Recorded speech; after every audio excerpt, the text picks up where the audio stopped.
And being 2025 for the Catholic is a very important year. It's a year, Jubilee Year.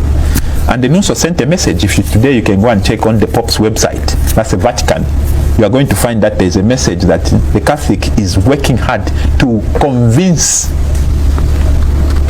those people that have lent money to poor countries like Zambians that they can have debt forgiveness, debt write-off. And that's a message that the Nuncio took to State House. Do you know what your hopeless president said? Welcome to Zambia Today Television, where stories unfold.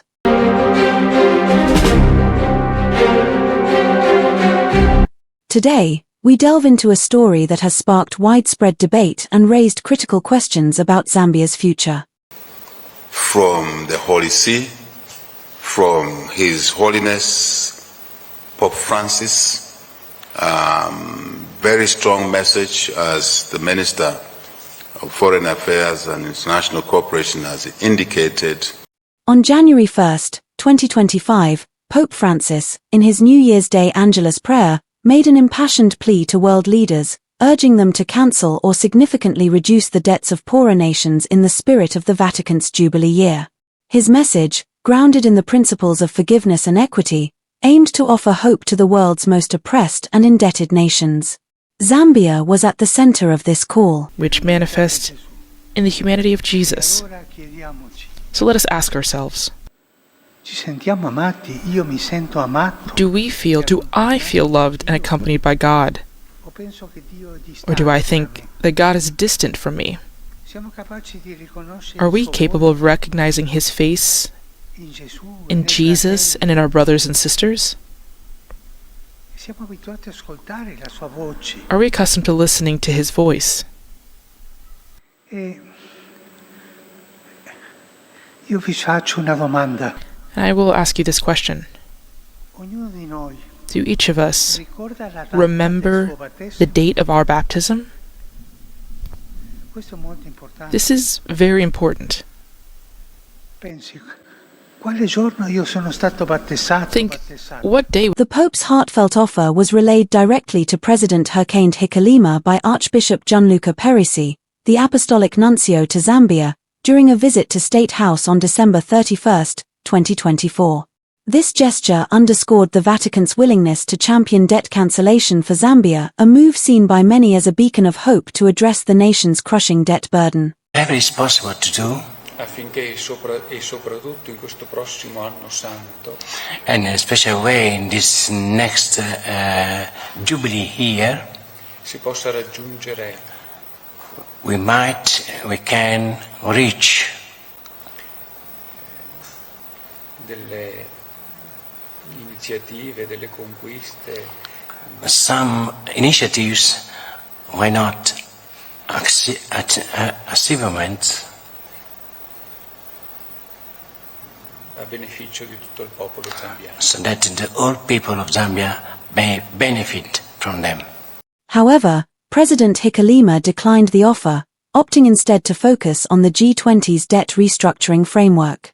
This decision has drawn sharp criticism from various quarters, including the economic freedom fighters.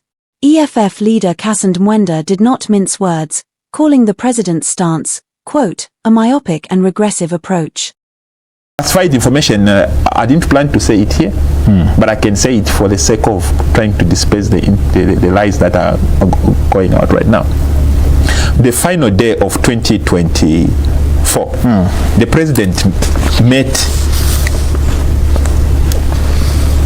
the nuncio as a final guest for 2024, as a Catholic nuncio. The nuncio is an envoy from the Pope. And being 2025 for the Catholic is a very important year. It's a year, Jubilee Year. And the nuncio sent a message. Today you can go and check on the Pope's website. That's the Vatican.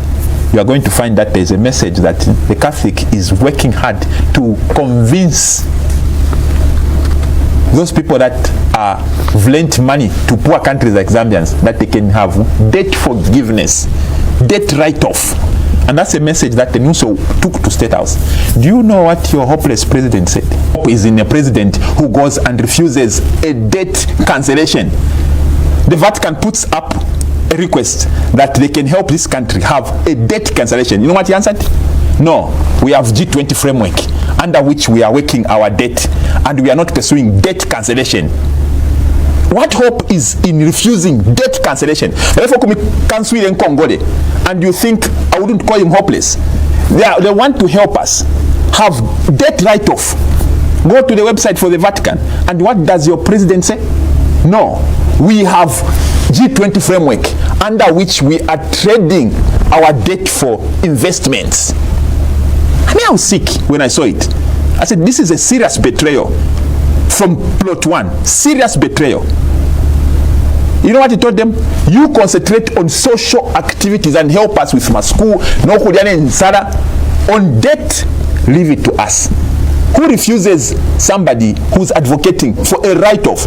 And what words do I have to tell him? He's hopeless. How do you refuse debt cancellation? Tell me.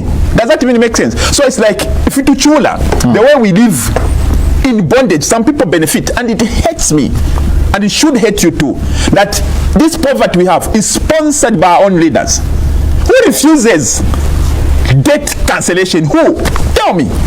According to Mwenda, the rejection of the Jubilee Year advocacy was a missed opportunity for Zambia to break free from the chains of debt.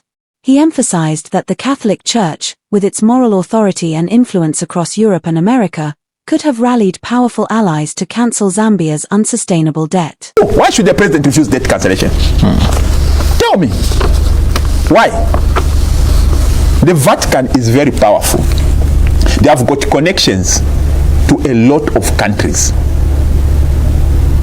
They are the only country that has been able to advise Israel, can you stop the war? That's how powerful they are. They come to Zambia offering you, we want to help you with debt cancellation. And what does your president say? No, we have G20 framework. Really? And I come here, I can give you that document. I'm not lying. It's on the website for Vatican right now. Reported by the Vatican. And what should we say that? It's very hopeful? No, that's hopeless. This unfolding story has left many Zambians questioning the government's priorities and approach to addressing the nation's economic and democratic challenges. Should Zambia have embraced the Vatican's Jubilee Year initiative? And what does this mean for the future of governance in our country? We want to hear from you. Share your thoughts and join the conversation on our social media platforms. Thank you for watching Zambia Today Television, where stories unfold. Are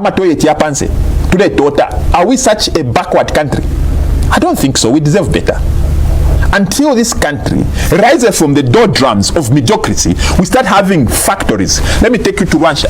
I'm a Rwanda boy. You know of Sirius. That is a company used to make military attire for West Germany. Now we are talking. When we could have companies like Zamefa producing wire metals supplying Africa, now we are talking. Umuntu ayashinka matipapanse at CDF napango msebo, and we should be clapping. Is that how we have fallen from the grace? Is that what we should even be talking about as development? We are, especially this generation, we are highly exposed. We are seeing what development is. Our friends are talking about sending satellites to space. So achievement. So